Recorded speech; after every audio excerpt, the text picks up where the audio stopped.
Hello, welcome back to my reading series of The Picture of Dorian Gray. Let's get started with Chapter 5.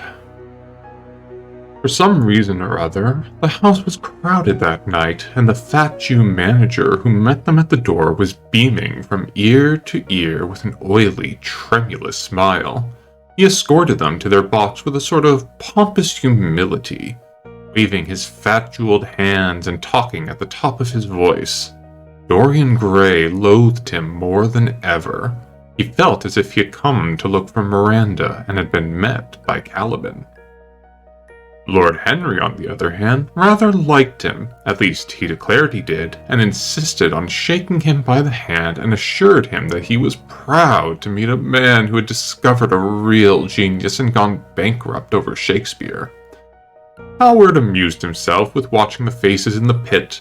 The heat was terribly oppressive, and the huge sunlight flamed like a monstrous dahlia with petals of fire. The youths in the gallery had taken off their coats and waistcoats and hung them over the side. They talked to each other across the theater and shared their oranges with the tawdry painted girls who sat by them. Some women were laughing in the pit. Their voices were horribly shrill and discordant. The sounds of popping corks came from the bar. "What a place to find one's divinity in," said Lord Henry. "Yes," answered Dorian Gray, "it was here I found her, and she is divine beyond all living things. When she acts, you will forget everything. These common people here, with their coarse faces and brutal gestures, become quite different when she is on stage. They sit silently and watch her. They weep and laugh as she wills them to do. She makes them as responsive as a violin. She spiritualizes them, and one feels that they are of the same flesh and blood as oneself." "Oh, I hope not," murmured Lord Henry, who was scanning the occupants of the gallery through his opera glass. "Don't pay any attention to him, Dorian," said Hallward. "I understand what you mean, and I believe in this girl. Anyone you love must be marvelous, and any girl that has the effect you describe must be fine and noble. To spiritualize one's age, that is something worth doing. If this girl can give a soul to those who have lived without one, if she can create that sense of beauty in people whose lives have been sordid and ugly, if she can strip them of their selfishness and lend them tears for sorrows that are not their own, she is worthy of all your adoration. Worthy of the adoration of the world. This marriage is quite right. I did not think so at first, but I admit it now. God made Sybil Vane for you. Without her, you would have been incomplete." "Thanks, Basil," answered Dorian Gray, pressing his hand. "I knew that would make you understand me. Harry is so cynical. He terrifies me. But here is the orchestra. It is quite dreadful, but it only lasts for about 5 minutes. Then the curtain rises, and you will see the girl to whom I am going to give all my life, to whom I have given everything that is good in me." A quarter of an hour afterwards, amidst an extraordinary turmoil of applause, Sybil Vane stepped out onto the stage. Yes, she was certainly lovely to look at. One of the loveliest creatures, Lord Henry thought, and that had been ever seen. There was something of the fawn in her shy grace and startled eyes, a faint blush like the shadow of a rose in a mirror of silver came to her cheeks as she glanced at the crowded, enthusiastic house. She stepped back a few paces, and her lips seemed to tremble. Basil Hallward leapt to his feet and began to applaud. Dorian Gray sat motionless, gazing at her like a man in a dream. Lord Henry peered through his opera glass, murmuring, "Charming, charming." The scene was the hall of the Capulets' house, and Romeo in his pilgrim's dress had entered with Mercutio and his friends. The band, such as it was, struck up a few bars of music, and the dance began. Through the crowd of ungainly, shabbily dressed actors, Sybil Vane moved like a creature from a finer world. Her body swayed as she danced, as a plant sways in the water. The curves of her throat were like the curves of a white lily. Her hands seemed to be made of cool ivory. Yet she was curiously listless. She showed no signs of joy when her eyes rested on Romeo. The few lines she had to speak Good pilgrim, you do no wrong, your hand too much, with mannerly devotion shows in this. For saints have had hands that pilgrims' hands do touch, and palm to palm is holy palmer's kiss. With the brief dialogue that follows were spoken in a thoroughly artificial manner. Voice was exquisite, but from the point of view of tone, it was absolutely false. It was wrong in color. It took away all the life from the verse. It made the passion unreal. Dorian Gray grew pale as he watched her. Neither of his friends dared to say anything to him. She seemed to them to be absolutely incompetent. They were horribly disappointed.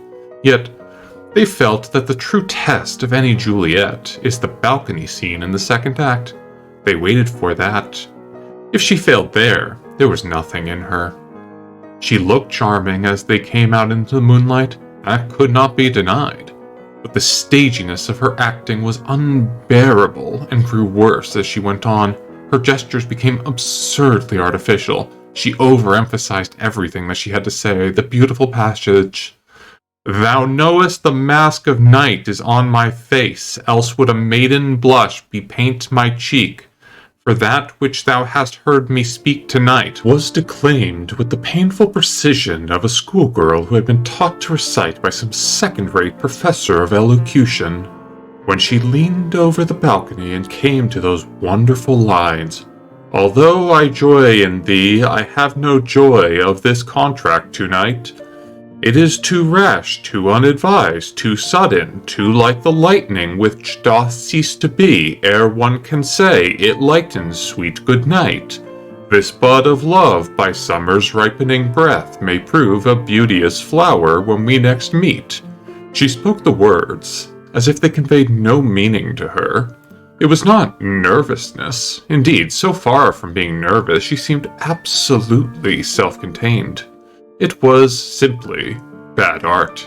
She was a complete failure. Even the common, uneducated audience of the pit and gallery lost their interest in the play.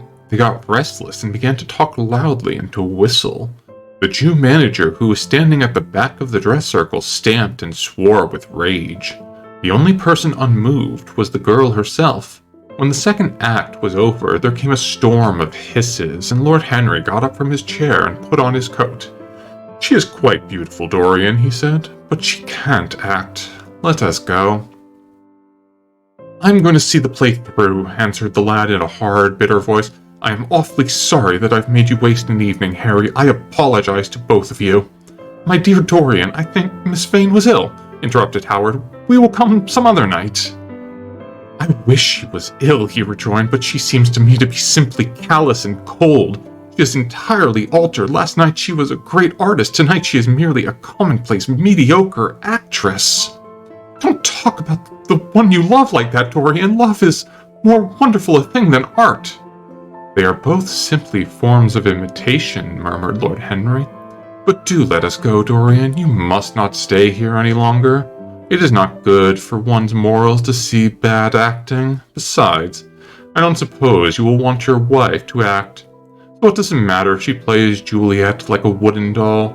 She is very lovely, and if she knows as little about life as she does about acting, she will be a delightful experience.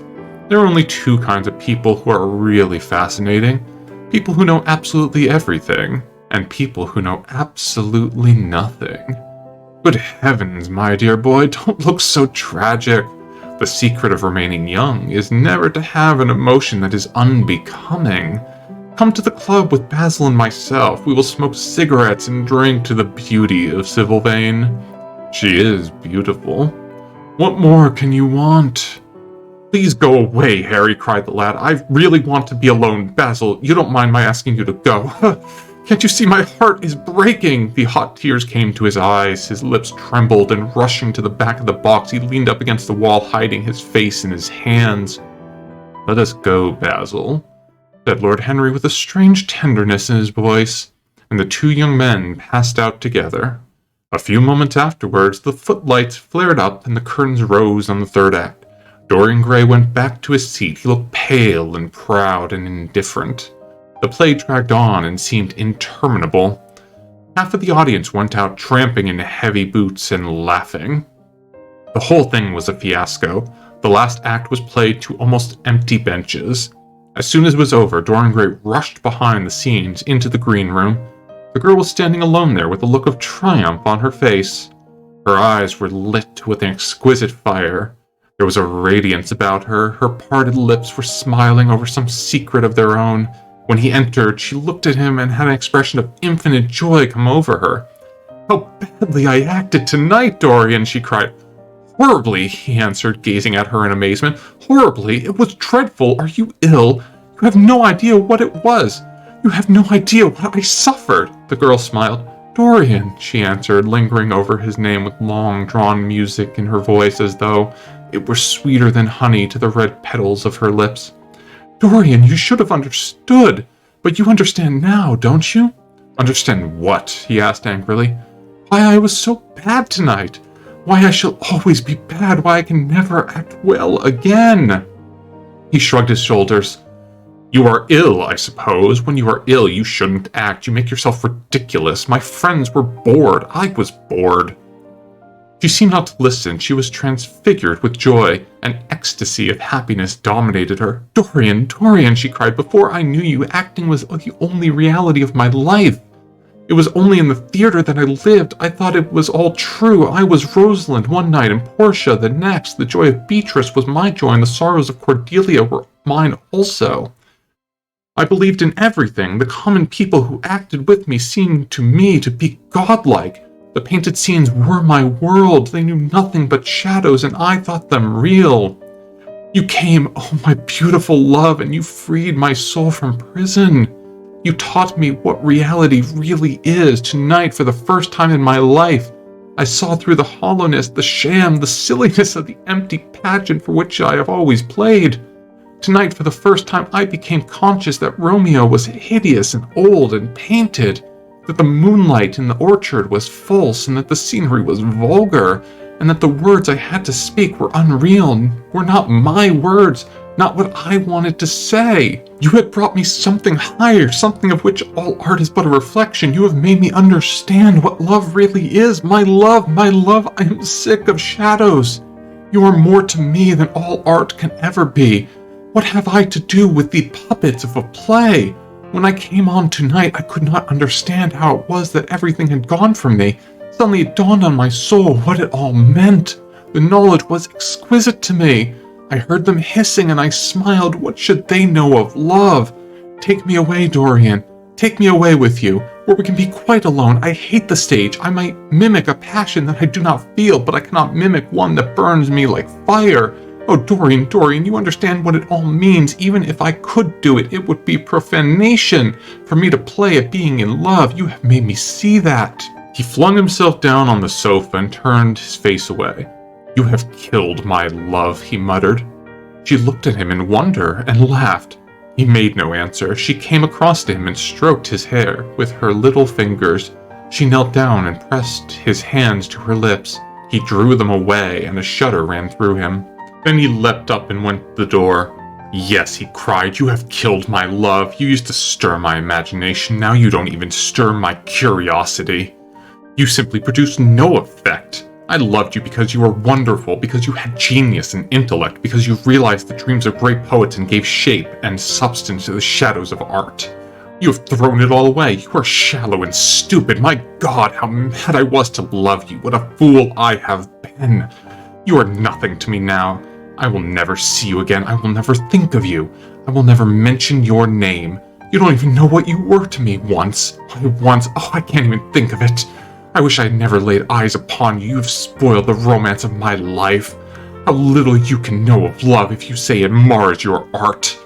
What are you without your art? Nothing. I would have made you famous, splendid, magnificent. The world would have worshipped you, and you would have belonged to me. What are you now? A third-rate actress with a pretty face." The girl grew white and trembled. She clenched her hands together, and her voice seemed to catch in her throat. "You're not serious, Dorian," she muttered. "You are acting." "Acting? I leave that to you. You do it so well," he answered bitterly. She rose from her knees and, with a piteous expression of pain in her face, came across the room to him. She put her hand upon his arm and looked into his eyes. He thrust her back. "Don't touch me," he cried. A low moan broke from her, and she flung herself at his feet and lay there like a trampled flower. Dorian, don't leave me," she whispered. "I'm so sorry. I didn't act well. I was thinking of you all the time, but I will try. Indeed, I will try. It came so suddenly across me, my love for you. I think I should never have known it if you had not kissed me, if we had not kissed each other. Kiss me again, my love. Don't go away from me. I couldn't bear it. Can't you forgive me for tonight? I will work so hard and try to improve. Don't be cruel to me, because I love you better than anything in the world. After all, it is only once I have not pleased you, but you are quite right, Dorian. I should have shown myself more of an artist. It was foolish of me, and yet I couldn't help it. Oh, don't leave me, don't leave me." A bit of passionate sobbing choked her. She crouched on the floor like a wounded thing, and Dorian Gray, with his beautiful eyes, looked down at her, and his chiseled lips curled in exquisite disdain. There is always something ridiculous about the passions of people whom one has ceased to love. Sybil Vane seemed to him to be absurdly melodramatic. Her tears and sobs annoyed him. "I am going," he said at last in his calm, clear voice. "I don't wish to be unkind, but I can't see you again. You have disappointed me." She wept silently and made no answer, but crept nearer to him, her little hand stretched blindly out and appeared to be seeking for him. He turned on his heel and left the room. In a few moments he was out of the theater. Where he went to, he hardly knew. He remembered wandering through dimly lit streets with gaunt, black-shadowed archways and evil-looking houses. Women with hoarse voices and harsh laughter called after him. Drunkards had reeled by cursing and chattering to themselves like monstrous apes. He had seen grotesque children huddled upon doorsteps and had heard shrieks and oaths from gloomy courts. When the dawn was just breaking, he found himself at Covent Garden. Huge carts filled with nodding lilies rumbled slowly down the polished, empty street. The air was heavy with the perfume of the flowers, and their beauty seemed to bring him an anodyne for his pain. He followed into the market and watched the men unloading their wagons. A white-smocked carter offered him some cherries. He thanked him, wondered why he refused to accept any money for them, and began to eat them listlessly. They had been plucked at midnight, and the coldness of the moon had entered into them. A long line of boys, carrying crates of striped tulips and of yellow and red roses, defiled in front of him, threading their way through the huge jade-green piles of vegetables. Under the portico, with its gray, sun-bleached pillars, loitered a troop of draggled, bareheaded girls waiting for the auction to be over. After some time, he hailed a hansom and drove home. The sky was pure opal now, and the roofs of the houses glistened like silver against it. As he was passing through the library toward the door of his bedroom, his eyes fell upon the portrait Basil Hallward had painted of him. He started back in surprise, and then went over to it and examined it.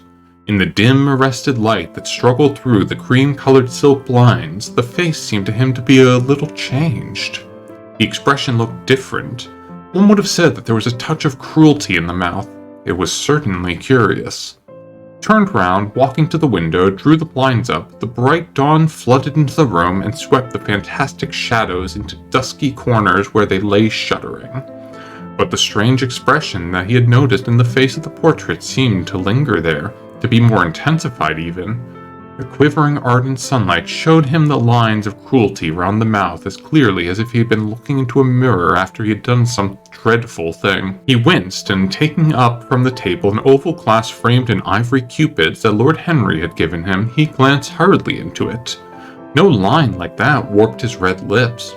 What did it mean? He rubbed his eyes and came close to the picture and examined it again. There were no signs of any change when he looked into the actual painting, and yet there was no doubt that the whole expression had altered.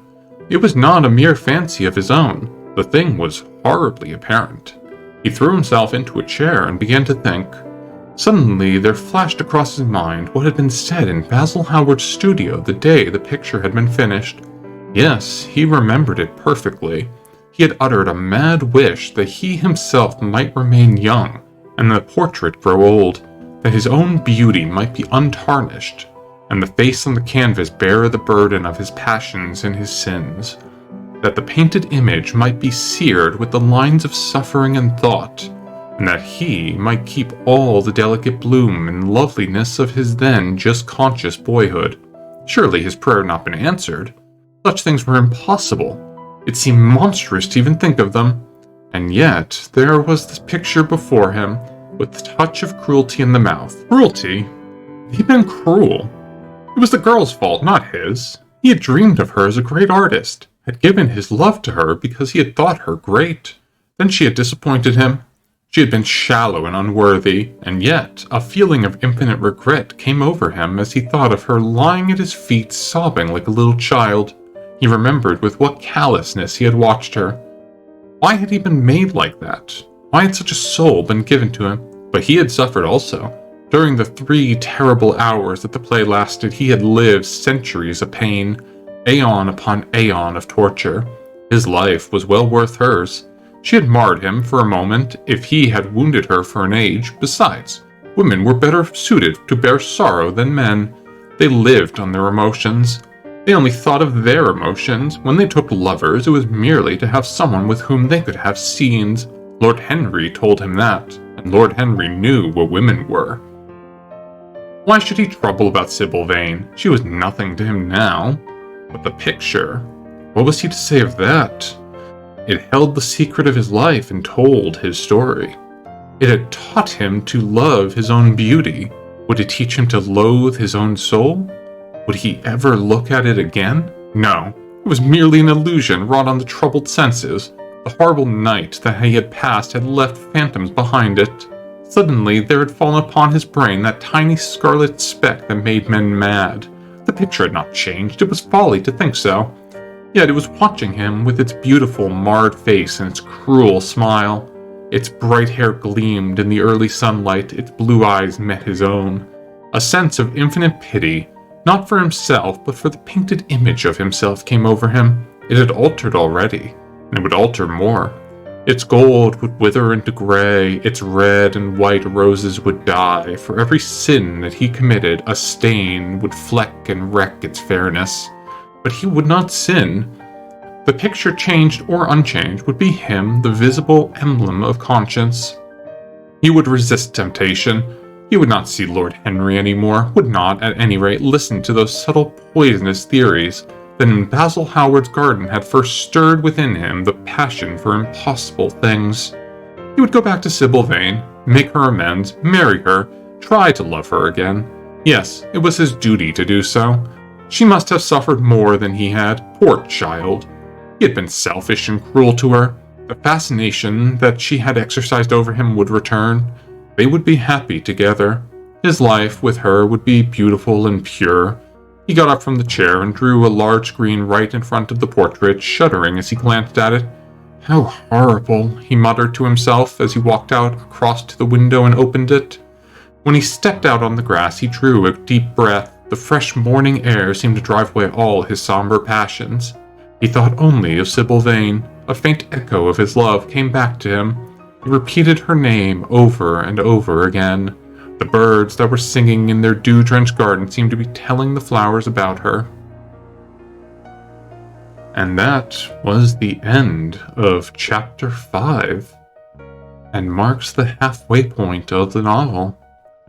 It seems Dorian has learned something rather important. Thank you, as always, for being my audience, and I hope to see you again next time. Until then, take care of yourselves.